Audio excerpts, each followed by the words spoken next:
Здравейте, вие сте със страницата на Кабинет Радост, аз съм акушерка Цветелина Димова.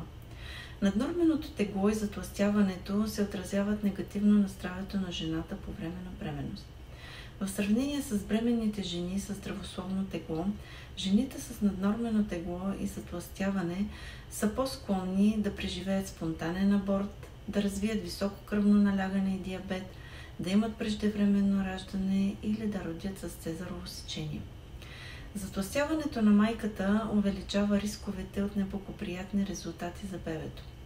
Бебетата, родени от жени с наднормено тегло или затлъстяване, са по-склонни от бебетата с майки в границите на здравословно тегло да бъдат мъртвородени, да имат вроден дефект, да тежат повече от 4,5 кг при раждането, което се нарича макрозомия, и да бъдат изложени на повишен риск от затлъстяване в детството, както и като възрастни, и всички свързани с него здравословни проблеми.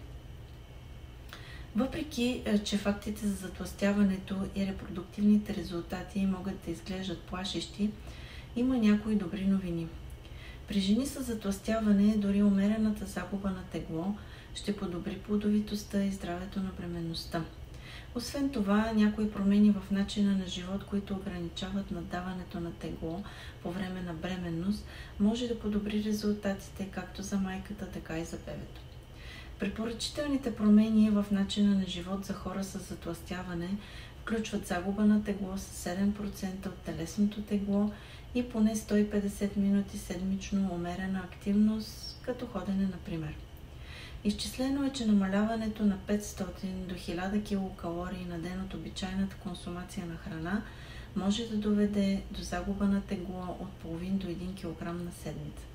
За още полезни съвети последвайте страницата на Кабинет Радост.